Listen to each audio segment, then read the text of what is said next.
नमस्कार, स्वागत है आप सभी का डीडी न्यूज के इस खास बुलेटिन एक्सप्रेस 100 में, जहां हम आपके लिए लेकर आते हैं राजनीति, मनोरंजन, देश, दुनिया, खेल और व्यापार जगत की सभी बड़ी खबरों को एक्सप्रेस यानी फटाफट अंदाज में। मैं हूं शहला निगार। आइए खबरों को देखते हैं तेज रफ्तार के साथ। प्रधानमंत्री नरेंद्र मोदी आज नई दिल्ली में उच्च उपज देने वाली जलवायु लचीली और बायो फोर्टिफाइड फसलों की 109 किस्में करेंगे जारी।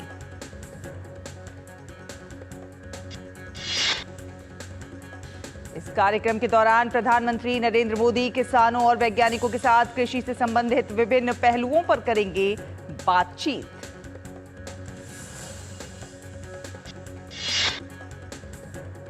प्रधानमंत्री 61 फसलों की 109 किस्मों को जारी करेंगे, जिसमें 34 खेती की फसलें और 27 बागबानी फसलें शामिल होंगी।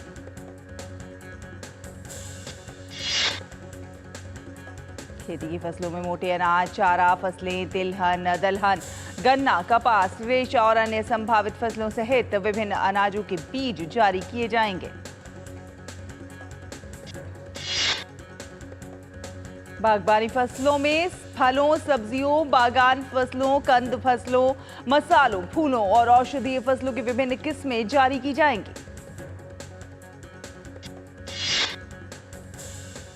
प्रधानमंत्री नरेंद्र मोदी ने सदैव समावेशी खेती और जलवायु अनुकूल पद्धतियों को अपनाने के लिए प्रोत्साहित किया है। उन्होंने भारत को कुपोषण मुक्त बनाने के लिए जैव सशक्त किस्मों को प्रोत्साहन देने पर भी जोर दिया है।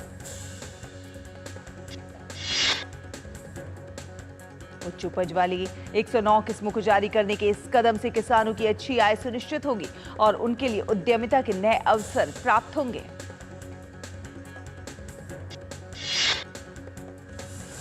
पश्चिम बंगाल में महिला डॉक्टर की हत्या के खिलाफ कोलकाता से लेकर दिल्ली तक डॉक्टरों ने किया प्रदर्शन। आईएमए की 48 घंटे के भीतर ठोस कार्रवाई की मांग। इंडियन मेडिकल एसोसिएशन ने दी चेतावनी, कहा अगर 48 घंटे के भीतर दोषियों को गिरफ्तार नहीं किया गया तो करेंगे देशव्यापी विरोध प्रदर्शन।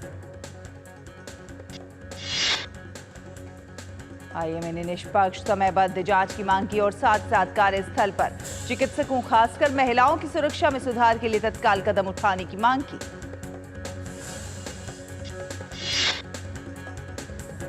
कोलकाता में नर्सों की न्याय की मांग करते हुए नर्सों ने प्रदर्शन किया। नर्सों के विरोध प्रदर्शन में विपक्षी दलों के कार्यकर्ता भी शामिल हुए। कोलकाता में महिला डॉक्टर की हत्या के बाद लोगों में जबरदस्त गुस्सा देखने को मिल रहा है। विपक्षी दलों ने वारदात के विरोध में पश्चिम बंगाल में चक्का जाम करने की चेतावनी दी। महिला डॉक्टर की हत्या के मामले की सीबीआई जांच की मांग करते हुए दिल्ली के राम मनोहर लोहिया अस्पताल के डॉक्टरों ने कैंडल मार्च निकाला। महिला डॉक्टर की हत्या को लेकर भोपाल के डॉक्टरों में भी आक्रोश देखने को मिला। एम्स भोपाल के डॉक्टरों के एक समूह ने घटना के विरोध में कैंडल लाइट मार्च निकाला। केंद्रीय मंत्री सुकांत मजूमदार ने मृत डॉक्टर के घर जाकर परिजनों से मुलाकात की। घटना को बेहद दुखद और शर्मनाक बताया। बीजेपी नेता अमित मालवीय ने भी ममता बनर्जी सरकार पर निशाना साधा। कहा महिलाओं के खिलाफ अपराधों पर कब तक आंखें मूंदे रहेगी बंगाल सरकार। भारतीय जनता पार्टी आम लोगों में राष्ट्र प्रेम की भावना को बढ़ाने के लिए आज से देश भर में तिरंगा यात्रा शुरू करने जा रही है। पार्टी 11 से 13 अगस्त तक हर विधानसभा क्षेत्र में तिरंगा यात्रा निकालेगी। मध्य प्रदेश के मुख्यमंत्री मोहन यादव आज मंडला जिले का दौरा करेंगे। मंडला जिले से भारतीय जनता युवा मोर्चे की तिरंगा यात्रा की शुरुआत करेंगे। केंद्रीय मंत्री ज्योतिरादित्य सिंधिया आज मध्य प्रदेश के शिवपुरी में हर घर तिरंगा कार्यक्रम में शामिल होंगे। केंद्रीय मंत्री विभिन्न परियोजनाओं का उद्घाटन और शिलान्यास भी करेंगे। गुजरात के मुख्यमंत्री भूपेंद्र पटेल आज सूरत में तिरंगा यात्रा में शामिल होंगे। इस दौरान हजारों की संख्या में लोगों के शामिल होने की है उम्मीद। छत्तीसगढ़ के मुख्यमंत्री विष्णुदेव साय आज राजनांदगांव में तिरंगा रैली में शामिल होंगे। देश भर में 9 से 15 अगस्त तक चलाया जा रहा है हर घर तिरंगा अभियान।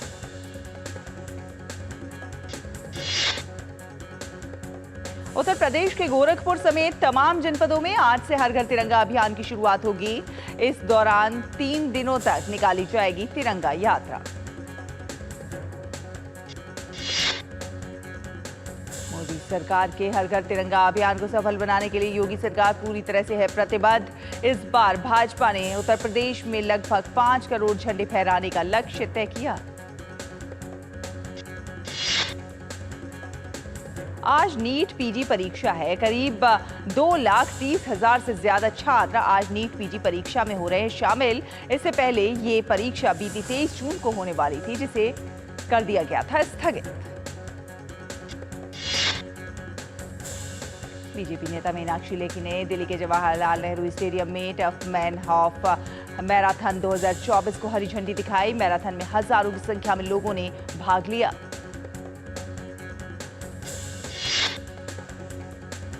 पूर्व विदेश मंत्री नटवर सिंह का शनिवार को हरियाणा के गुरुग्राम में लंबी बीमारी के बाद निधन हो गया। वे 93 वर्ष के थे।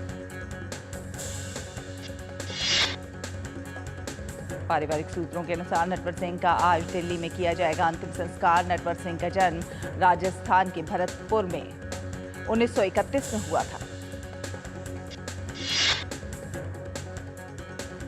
प्रधानमंत्री ने पूर्व विदेश मंत्री नटवर सिंह के निधन पर शोक प्रकट किया। सोशल मीडिया प्लेटफॉर्म एक्स पर पोस्ट करके कहा, नटवर सिंह जी के निधन से दुख हुआ।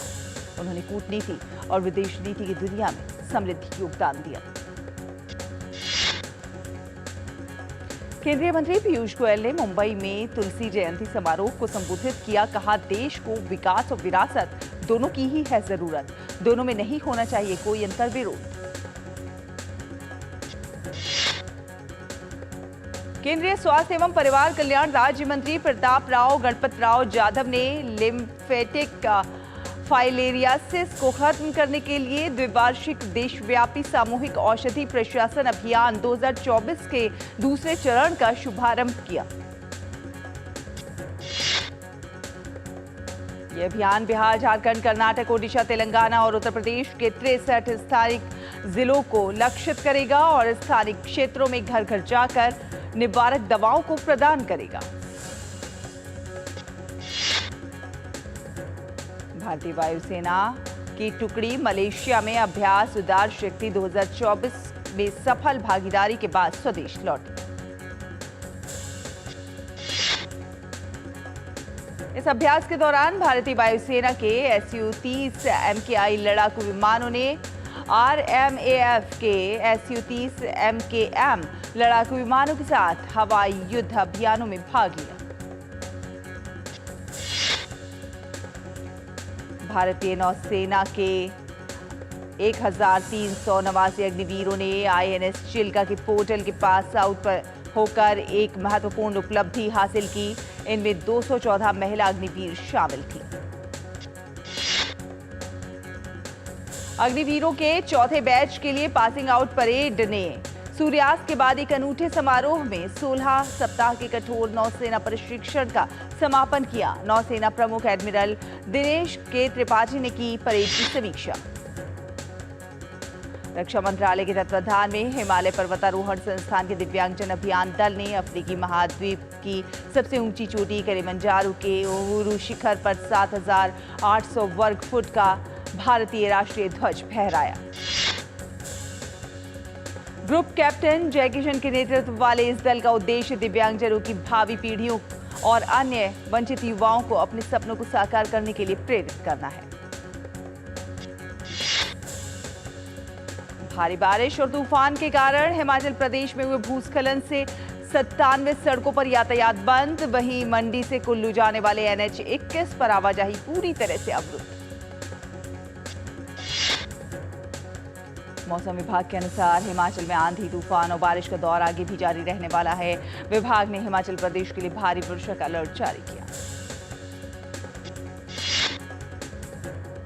वहीं 16 अगस्त तक दिल्ली NCR सहित उत्तराखंड, राजस्थान, पूर्वी उत्तर प्रदेश, जम्मू कश्मीर, लद्दाख, पंजाब, और हरियाणा में भी मध्यम से तेज वर्षा होने का अनुमान।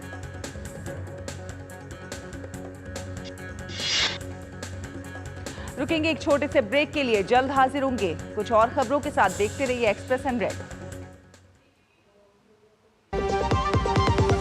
तड़के वाली, भोली भाली, मेहनत वाली, असली तड़के वाली, ये तो बड़ी समझदार, बड़ी होशियार, MDH के सही टेस्ट का असली test, MDH ginger garlic paste.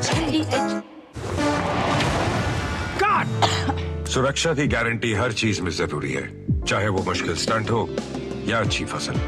इसीलिए ले आइए IIL के ट्रैक्टर ब्रांड का शिनबार, जो देता है सुंडी और ट्रिप से सुरक्षा की गारंटी। बात जब पीढ़ियों के लिए बनने वाले घर की हो तो जिम्मेदारी बड़ी हो जाती है। गैलेंट समझता है ये जिम्मेदारी। अब डबल M रिब्स के साथ गैलेंट एडवांस TMT रीबार, निर्माण का real hero. Hey girls! Hi! Congratulations! आज तो पार्टी चाहिए। पहले चैंपियन के साथ सेल्फी लेंगे।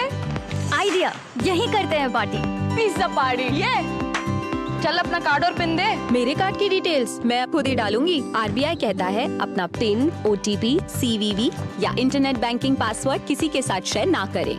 ऑनलाइन बैंकिंग सिर्फ अपने कंप्यूटर, मोबाइल और सिक्योर नेटवर्क से करें। Bye girls. कहाँ जा रही है? सुना नहीं? No sharing. RBI कहता है जानकार बनिए, सतर्क रहिए। इतनी सी सैलरी में घर की EMI कैसे भरूंगी? काश तुमने जाने से पहले टर्म लाइफ इंश्योरेंस लिया होता। पॉलिसी बाजार पे 1 करोड़ का टर्म लाइफ इंश्योरेंस सिर्फ 470 रुपए महीने से शुरू। MDH का किचन किंग किचन में हो तो हम सब कुछ बना सकते हैं। बैंगन का भरता, आलू गोभी, भिंडी मसाला और भी बहुत कुछ।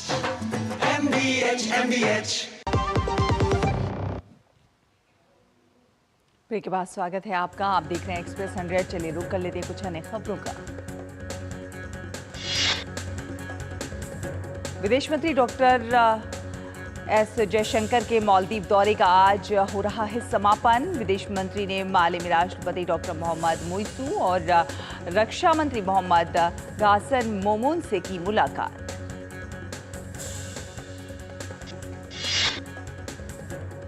डॉक्टर S जयशंकर ने कहा है कि भारत मालदीव तथा क्षेत्र के लोगों के लाभ के लिए मालदीव के साथ घनिष्ठ संबंधों के प्रति है वचनबद्ध।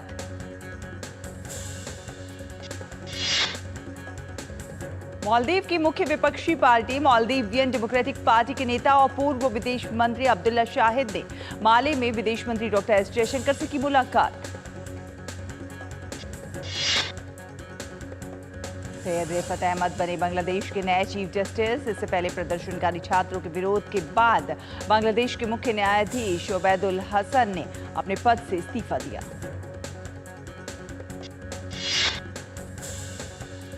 बांग्लादेश में प्रदर्शनकारी छात्रों के विरोध और धमकी के बाद ढाका विश्वविद्यालय के कुलपति ASM मकसूद कमाल ने भी इस्तीफा दे दिया है।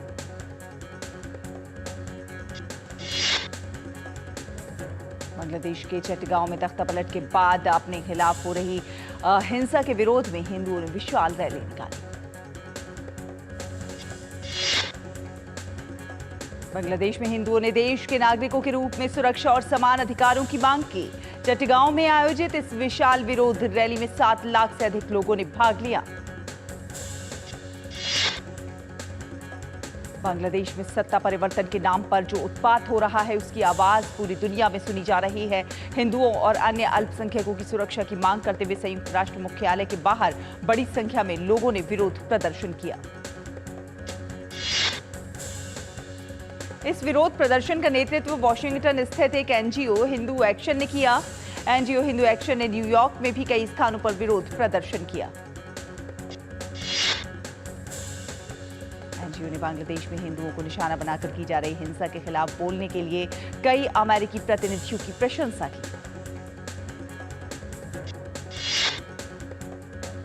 अमेरिकी रिपब्लिकन सांसद पैट फॉलन ने भी बांग्लादेश में अल्पसंख्यकों को निशाना बनाए जाने की घटनाओं पर व्यक्त की चिंता। कहा, निंदनीय है ये घटनाएं। भारतीय मूल के अमेरिकी सांसद श्री थानेदार ने भी बांग्लादेश में हिंदुओं और अन्य अल्पसंख्यकों पर हमले की घटनाओं पर कड़ी नाराजगी व्यक्त की। भारतीय अमेरिकी सांसद राजा कृष्णमूर्ति ने अमेरिकी विदेश मंत्री एंटनी ब्लिंकन को पत्र लिखा। हिंदुओं के खिलाफ हिंसा को समाप्त करने में बांग्लादेशी सरकार की सहायता करने का आग्रह किया।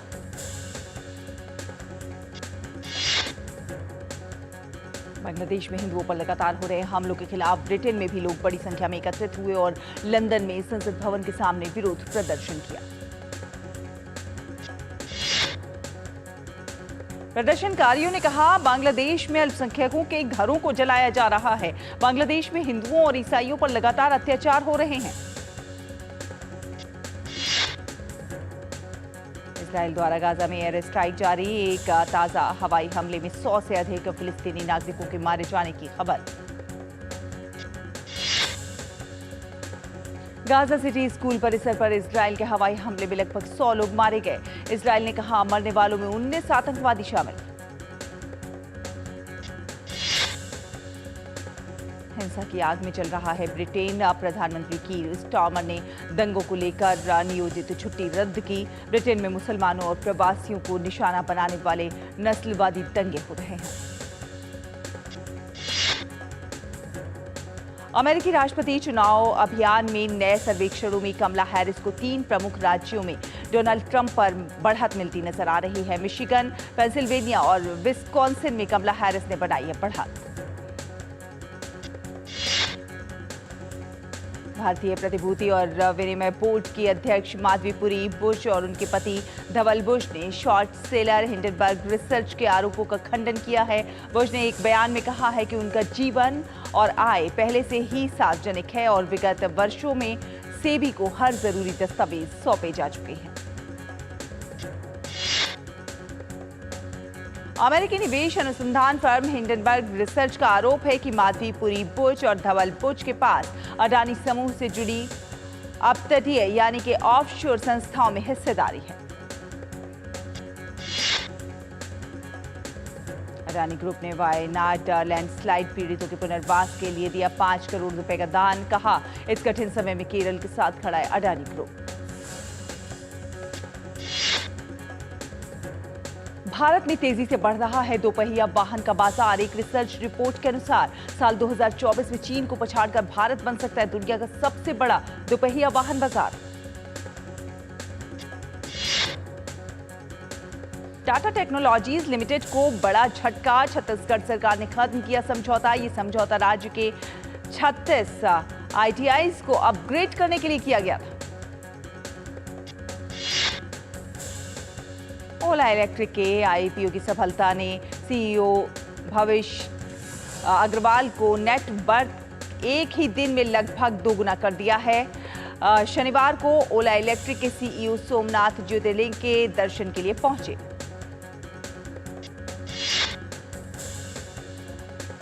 देश की प्रमुख वाहन कंपनी महिंद्रा एंड महिंद्रा केरल में इलेक्ट्रिक वाहन का कारखाना लगा सकती है। कंपनी इसके लिए केरल सरकार से बात कर रही है। इलेक्ट्रिक वाहनों को अपनाने में दक्षिण भारत का ये राज्य सबसे आगे है। HCL टेक के सॉफ्टवेयर कारोबार अनुभाग HCL सॉफ्टवेयर ने लगभग 218 करोड़ रुपए में डेटा कैटलॉग और संचालन समाधान देने वाली पेरिस की कंपनी जीनिया का अधिग्रहण करने का ऐलान किया है। यह अधिग्रहण सितंबर 2024 में पूरा होने की उम्मीद। HDFC बैंक के विलय की प्रक्रिया पूरी हो चुकी है। HDFC बैंक ने अप्रैल 2022 में HDFC के विलय का ऐलान किया था। विलय के बाद HDFC बैंक एक बड़े फाइनेंशियल सर्विसेज इंस्टीट्यूशन के रूप में उभरा है। गोदरेज एग्रोवेट ने कहा है कि वो त्रिपुरा के धुलाई जिले में 10 TPH टन प्रति घंटे की शुरुआती क्षमता वाली ऑयल पाम प्रोसेसिंग मिल स्थापित करेगी। मिल के 2026 तक चालू होने की उम्मीद।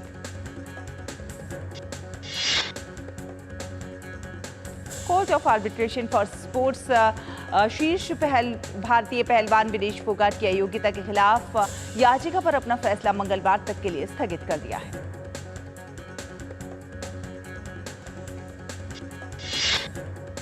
रुकेंगे एक और छोटे से ब्रेक के लिए, जल्द हाजिर होंगे। देखते रहिए एक्सप्रेस 100। लाल रंग इसका अपार, तीखा कम है फिर भी स्वाद। बेमिसाल बेमिसाल MDH Kashmiri. MDH Kashmiri. MDH। सुरक्षा की गारंटी हर चीज में जरूरी है, चाहे वो मुश्किल स्टंट हो या अच्छी फसल। इसलिए ले आइए IIL के ट्रैक्टर ब्रांड का शिनबा, जो देता है सुंडी और ट्रिप से सुरक्षा की गारंटी। सर आप बहुत लकी हैं कि आपके बेटे ने हेल्थ इंश्योरेंस और बाकी सारी फॉर्मेलिटीज टाइम से पूरी कर दी है। मेरा बेटा? तो फिर आप? पॉलिसी बाजार। क्लेम के टाइम पे हमेशा आपकी हेल्प को तैयार। पॉलिसी बाजार, 1 करोड़ का हेल्थ इंश्योरेंस सिर्फ 390 रुपए महीने से शुरू। बात जब पीढ़ियों के लिए बनने वाले घर की हो तो जिम्मेदारी बड़ी हो जाती है। गैलेंट समझता है ये जिम्मेदारी। अब डबल एम रिब्स के साथ गैलेंट एडवांस TMT रीबार, निर्माण का रियल हीरो। ये डाउट बहुत ही अमेजिंग चीज है, काम आसान कर देती है। अब जिस पे भी डाउट है वो तो ऑटोमेटिकली आउट है। लेकिन मुथूट फाइनेंस से गोल्ड लोन लेते हुए कोई डाउट नहीं है, क्योंकि यहाँ है पूरी ट्रांसपेरेंसी, 100% भरोसा और सुरक्षा। तभी तो मुथूट फाइनेंस है भरोसा इंडिया का, इंडिया का number 1 most trusted financial services brand. तो गोल्ड लोन लेने के लिए कॉल करें 1-800-313-1212। ब्रेक के बाद स्वागत है आपका। आप देख रहे हैं एक्सप्रेस 100। रुक करते हैं कुछ अन्य खबरों का।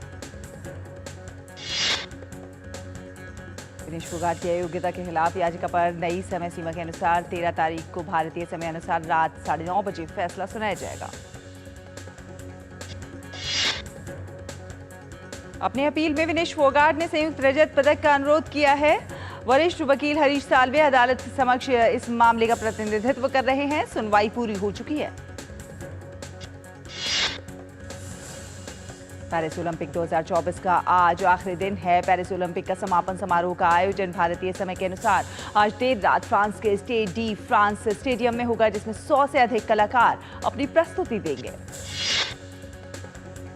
कार्यक्रम के परेड ऑफ नेशंस में प्रतिभागी देश के एथलीट ओलंपिक फ्लैग को सलामी देंगे। समापन समारोह में भारत की ओर से निशानेबाज मनु भाकर और भारतीय हॉकी टीम के गोलकीपर PR श्रीजेश भारतीय ध्वज थामेंगे। समापन समारोह की परंपरा के अनुसार 2028 के ओलंपिक गेम्स की मेजबानी करने वाले अमेरिका को सौंपा जाएगा ओलंपिक फ्लैग। पेरिस ओलंपिक में भारत का अभियान आधिकारिक तौर पर समाप्त हो गया है। पेरिस ओलंपिक में भारत ने 1 रजत सहित 5 कांस्य पदक जीतकर बेहतरीन प्रदर्शन किया।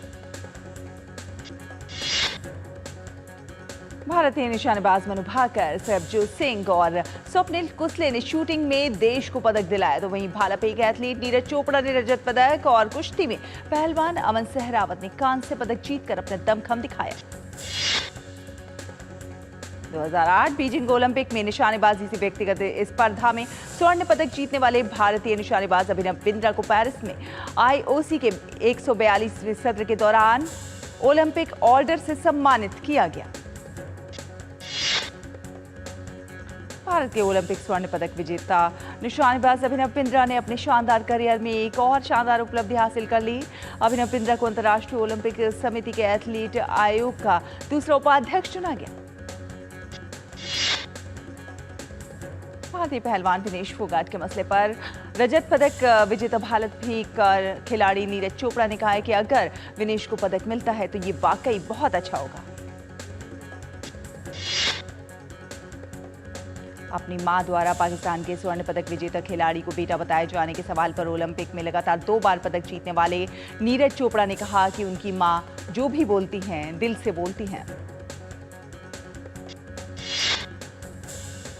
नीरज चोपड़ा ने ओलंपिक में अपने प्रदर्शन के सवाल पर कहा कि उन्हें थ्रोइंग एंगल और रनवे पर काम करने की जरूरत है। भारतीय पहलवान Ritika Hooda free style 76 kilo भार वर्ग के क्वार्टर फाइनल में किर्गिस्तान के एपेरी बेडेट काइजी से हार गई। रितिका हुड्डा ने हंगरी की बर्नाडेट नेगी को 12-2 से हराकर महिलाओं की 76 किलोग्राम फ्री स्टाइल कुश्ती के क्वार्टर फाइनल में प्रवेश किया था। पेरिस ओलंपिक में कुश्ती में कांस्य पदक जीतकर इतिहास रचने वाले अमन सहरावत के साथ प्रधानमंत्री नरेंद्र मोदी ने बात की। पेरिस ओलंपिक में पहलवान अमन सहरावत के कांस्य पदक जीतने पर भारतीय कुश्ती महासंघ के अध्यक्ष संजय सिंह ने कहा कि वो भारत के उभरते सितारे हैं। पेरिस ओलंपिक में कांस्य पदक जीतकर भारतीय पुरुष हॉकी टीम स्वदेश लौट आई है। दिल्ली एयरपोर्ट पर भारतीय खिलाड़ियों का ढोल नगाड़ों के साथ भव्य स्वागत किया गया। भारतीय खिलाड़ियों के इंतजार में खेल प्रेमी सुबह से ही एयरपोर्ट के बाहर जमा हो गए थे। वहीं अपने स्वागत के लिए लोगों की भारी भीड़ देखकर हॉकी टीम के खिलाड़ी भी काफी खुश नजर आए। भारतीय हॉकी टीम के कप्तान हरमनप्रीत सिंह ने कहा कि उनकी टीम को जो प्यार मिला है वो बहुत बड़ी बात है। कांस्य पदक जीतकर भारत लौटी हॉकी टीम के खिलाड़ियों से केंद्रीय खेल मंत्री डॉक्टर मनसुख मांडविया ने उन्हें शुभकामनाएं दी। बॉलीवुड अभिनेत्री कंगना रनौत ने देशवासियों से अपील की है कि हर रोज 10 मिनट आत्मरक्षा के लिए दें ताकि दूसरों के हथियारों के आगे झुकना ना पड़े।